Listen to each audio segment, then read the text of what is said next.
Okay, welcome to the Comedy Jungle Podcast, everyone. I am Tom the Fat Comic, and this is where we interview local area comedians. Today we have with us the lovely Miss Cassie Simpson from Springfield. How are you doing today, Cassie? We're doing good. That sounded promising. Yeah. Now keep in mind, Cassie, here in the Comedy Jungle, there is but one rule, and that is that there are no rules, only fun. Are you ready? Yeah. Okay. Today's theme is single female comedy. And my wife has forbidden me from asking you any sexist or misogynistic questions. So that pretty much guts the interview as far as I'm concerned. But what the hell, let's do it anyway. Maybe I can get lucky. Who knows? On what? Lucky with what, sir? I probably should be more specific, but... Anyway. Now, we are friends from comedy and on Facebook and everything. And so most of the information I know about you is from that, because we're not super close or anything. But I ask this question of everyone who comes on the show. Mm-hmm. And that is, have you ever banged anyone famous? Have I banged anyone famous? No. But anyone who has banged me will be famous when I become famous. Nice. So you'll be their claim to fame. I like that answer a lot actually. Okay, got some basic background questions. How long have you been in comedy? A little over 2 years. 2 years, okay. And what made you get into it? Was it to cure your crippling depression like the rest of us? No, I have social anxiety and I don't like talking to people. Wow. So it seemed logical. No, it was just on my bucket list, and I decided to go for it, and I liked it. Nice, I like that. Social anxiety. I'll keep that in mind. Okay. If you hit me or something. When did you know that you were funny? Because you are, by the way. Oh, thanks. When I was 13. 13? I don't know. It's just when I was younger, people laughed. Oh, yeah, that's how I fought my anxiety. I would make people laugh in school. Yeah, that's how I kept people from calling me fatso. Did it work? No, not at all. No, I'd go home and cry. Sorry. Yeah, that made him laugh. You know, that's something. Anyway. Okay, now which was funnier, your prom date or your first open mic?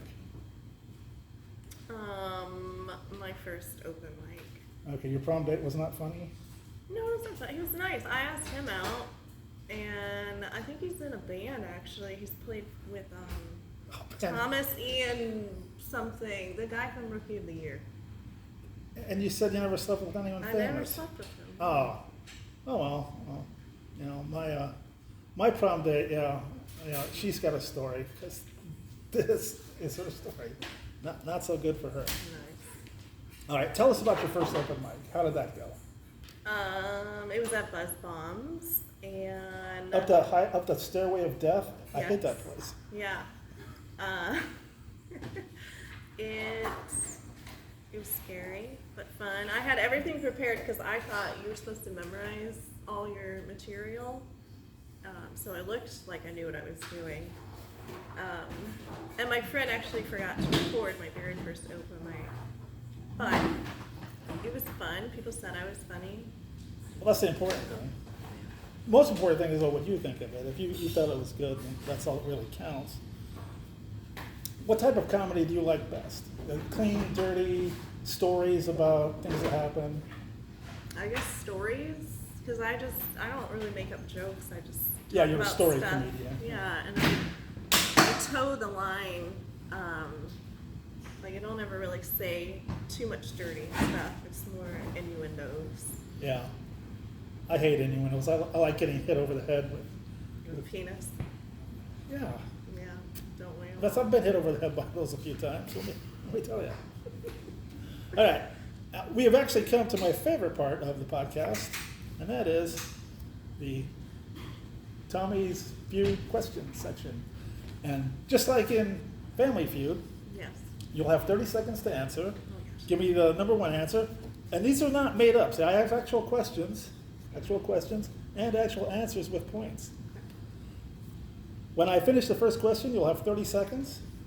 Give me your best shot. If you can't think of something, you can pass, but you get 0. Give me a funny answer, because I do have discretionary points on all the. Okay. And if you get 100 points, you will win, and then we'll figure out what the prize is afterwards. Okay. All right. Are you ready? Yes. Okay. 30 seconds on the clock. Something you see in a date's bathroom that destroys his chances with you. Hemorrhoid cream. A topic of conversation when you're out with your girlfriends. Penises. The funniest grooming habit, male or female. I have big discretionary points on this one. You said what kind of grooming habit? The funniest grooming habit. Funniest. I don't know, like shaving. Okay. Something you never want to see in a restaurant. A dog. That's a good one. Last question. A way to get even with a cheater. Murder. Oh yeah, I like that one. I think you might be winning this. Okay. Now we're I gonna didn't say him. Maybe just his family. So he. revenge killing. Okay, Yeah. that counts. Okay. Now question 1 was something you see in a date's bathroom is destroyed, and you said Hemorrhoid cream. hemorrhoid cream. The number 1 answer was other women's hair or a hairbrush. Oh. Number 2 answer was filthy toilet or pubes all over the place. Yeah, that's good. But number 3 was herpes or other medications. Oh, okay. So you should get 20 points. Let me just, Wow. 20. Okay, the second question was a topic of conversation with your girlfriends. You said penises. We did. I'm going to give you credit for the number 2 answer. It was Okay. shit men do to us. True. You get 30 points for that. Wow. Oh my So, gosh. yeah, you're on your way. The number 1 question was why we hate men. Oh, okay. Yeah. And then for 15 points, you would have got it if you said we gossip about other girls. Okay, the third question, the funniest grooming thing, you said shaving. I have it down as the number 3 answer for shave, pluck eyebrows, Botox. Oh. And he goes, so that's 20. What was the number 1 answer? I'm getting there. The number 1 answer was butthole bleaching That is very funny. for 35 points. The other one was crotch waxing. Oh, interesting. Yeah, and I had a lot of discretion points on that one. I did that once, and I had a boyfriend, a live-in boyfriend, and I couldn't get the wax strip off, so I had to have him rip it off. We got very close after that. Yeah. That's like marriage material right there. It was, yeah. Yeah, no, I would propose after doing that. Okay, the next question was something you never want to see in a restaurant. You said a dog. Not on there, but I'm going to give you 10 discretion points. Ooh. The number 1 answer was be rude to the staff or leave a really bad tip. Yeah. Okay. The number 2 answer was hear a belch or farts or kids. the number 3 answer was shoot up drugs. And that one I put on there because my wife and I went to Kentucky Fried Chicken in Peoria, and it was the Kentucky Fried Chicken shooting gallery. Wow. And it was the one on Allen Road, too. It was horrible. Jeez. Yeah. And the last question, a way to get even with the cheater, you said murder. Number 1 answer, expose or kill him. Oh, For 30 great. points, Right. that's pushing you over the top. You win. What? Yeah. so Did they do congratu- better than Ryan? What? Did they do better than him? Yeah, Ryan, he sucks. Okay, great. Yeah, he doesn't count. The number 2 answer was sabotage his car or burn his stuff. Oh, And the number 3 answer is my personal favorite, is sleep with all of his friends or his family. All right, well, congratulations on winning that. We'll just put that down in the decision there. All right. Where are we? Oh, here we go. Okay. What is the funniest or worst pickup line any guy has ever used on you? What you guys used on me? You must have had a zillion. I don't know if I've ever had like a line, like what a cheesy line, but We're doing a podcast. yeah, douche. Don't worry about that. A fist bump, that's probably one of the worst pickup lines. A fist bump pickup line. No. I do know one really good pickup line though. It's that shirt looks very becoming on you. But if I was on you, I'd be coming too. That, Yeah. will that work with you? I'm gonna try it, Tom. No, Don't. I don't cheat on the wife, man. I do not cheat on the wife. 27 years of marriage, and it doesn't seem like one day less than 3 decades. Oh, great. Yeah. Okay. This is going great. Far better than I thought. It's fun. What? Okay, so would that line work on you? You said no, probably not. No, I don't know. It's kind of creative, so I would appreciate a creative pickup line. That's some effort. Not like the standard. I want to rearrange the alphabet and put you and I next to each other. No. Yeah, that's a horrible one. Okay. What are your goals in comedy? What do you want to achieve?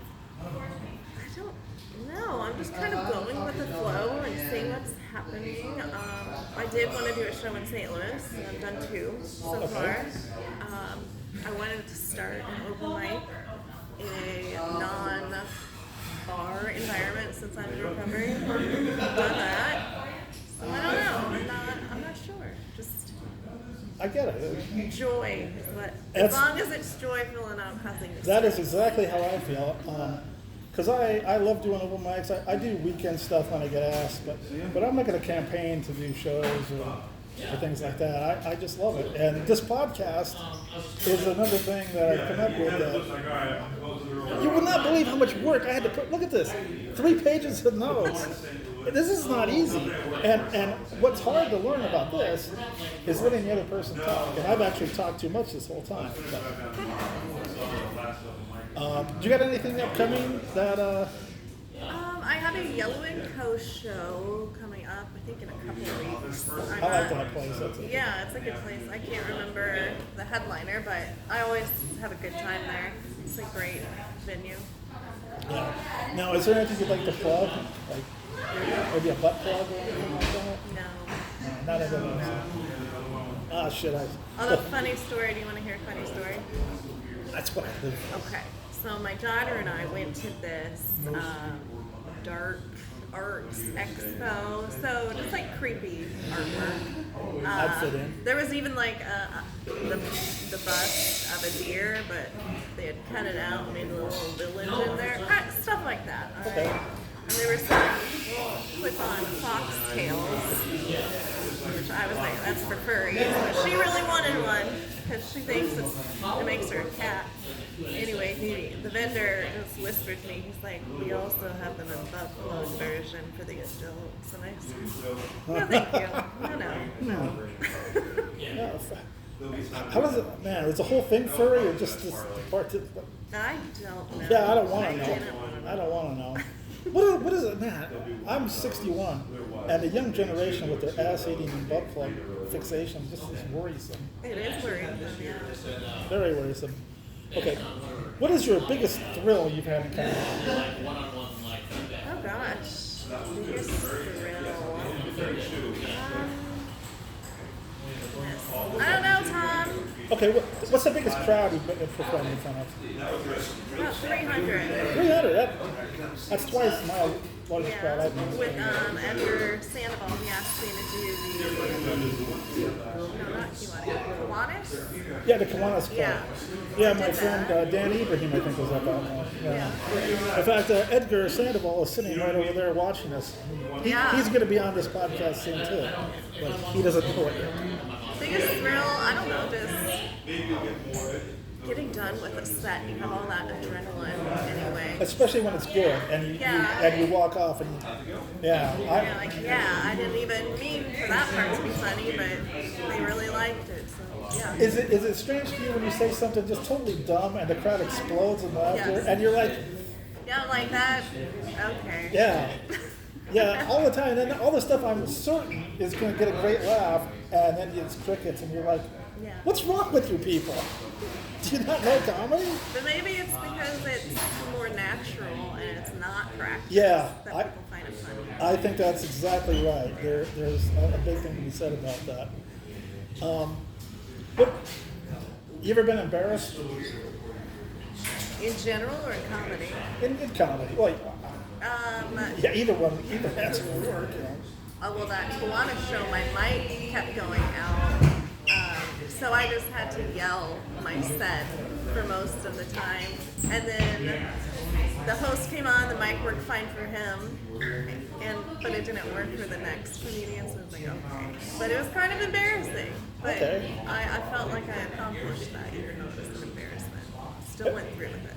I've actually had this game a couple times where I'm doing a set and I like snap to and I'm like standing there naked.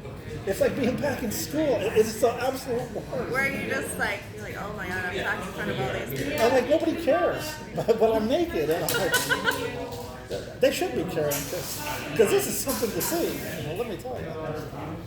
But I think that's pretty much everything I wanted to cover. However, you have something on your Facebook page that you were doing for a while where you dressed up and you went to Home Depot or... Oh yeah. I thought that was going to be gold and you haven't done anything I with it. know, life has happened, and yeah, I would go and collaborate random tools to men in the hardware store. And act like you know what you're talking about. Yeah. But maybe it was just nervousness, because it is a lot to go up To strangers, yeah. Yeah. I thought that was... But yeah, I will do it again here soon. I just gotta research some. Actually, I don't have to research anything. That's the point of it. But it's just nonsense. Well, when I saw that, I thought you need a guy dressed up like a professional cameraman to make you look like a pro. Oh yeah. And then I would do it, but I can't walk with it now. You know, nobody's going to buy that. Yeah. But you get a guy who looks like he knows what he's doing. And people love to be interviewed, you know. That's true, yeah. And then you can just, you know. Like, it's really not an interview, it's just me telling you what you're doing wrong. Yeah, I thought that was going to be really, you should keep on that. Okay. Because that idea I thought was brilliant. Well, the first one I ran into a guy I knew, so it was so much easier to be sarcastic towards him. Okay, yeah. So yeah, I'll do it again. Yeah, definitely. I'll let you know. Yeah, and don't be afraid of making a complete, you know, out of yourself, because, you know, man, that's like, it's. I don't think it's fair to make other people look bad. You make yourself look bad, and that's the funny part. Yeah, that's true. Or else you end up being Lou Palomino. Yeah. I only said that because he's sitting right over there. Yes. Let's see. Looks like he went tanning. Yeah, it does. You know, if he's skeleton, we'd have a perfect little beanie. You know. You know, I shouldn't be mean to Lou because he is a really good guy. Yeah. In fact, my first ever open mic, he was the host. Oh, nice. And he didn't tell me about the light. So I ran long, and then they were like coming to get me. Yeah, but I was hooked after that. I did about 7 minutes of the jukebox. Oh, wow. Yeah. I finally got the message that it was time to go. How are they going to come get you? I mean, you have a cane, you have a chair up there. That would be a whole production on that one, I had just, my legs weren't working right because I had just gotten out of the hospital about 6 months before that. I had to learn how to walk again, it's a whole nightmare. So I just kind of stood up against the edge of the stage. Oh, okay.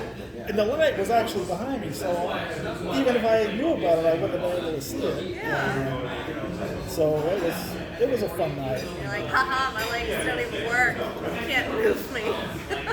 Yeah, you know, it's damn near for me impossible for me to be kidnapped. So it's like free kidnapping and shit. Yeah, it's true.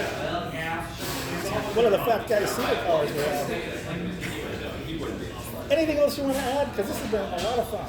I don't think so. I'm just, we're at the last bakery open mic. Hopefully we can find another place. But there's been a lot of open mics started up anyway. Yeah, the one in Bloomington that John Matty does is pretty good. I don't know if you want to talk about that. Yeah, I've been to that a few times. Okay, yeah. Yeah, I'm starting to go there. I like that. I like the place, and parking is not the greatest. But yeah. You can get a ticket if you park in a lot next door. Oh, really? Because that's where I park. But it's a Tuesday night. Do they really? Yeah, and they have a big sign up there. Don't park in that car. Go move. Because they will. I don't know. I guess they're just tired of people. Parking overnight there, whatever. I think that's everything. Well, thank you for having me. No, actually, thank you. And I owe you if you would like to get a drink here, or have to send me the bill, and I'll just give you money for it. Okay. Do men give you money? Do men give me, some men have given me money before. I would not be one of the spend the I don't want to die because my wife would have Not in exchange for anything. Oh, Just man. like give me No, I'm Tom the dirty fat comic. That's what people don't seem to understand very much. But Cassie, platonic handshake, there we go. 'Cause Yes. I don't want the wife thinking, and we're not touching, sitting next to each other. I made sure of that. My hand. She's the jealous type. Yeah. Because she can't live without this. I understand. She is a very nice woman. No. No? To me. Yeah, to everybody else. I'm kidding, honey. Who loves you more than me?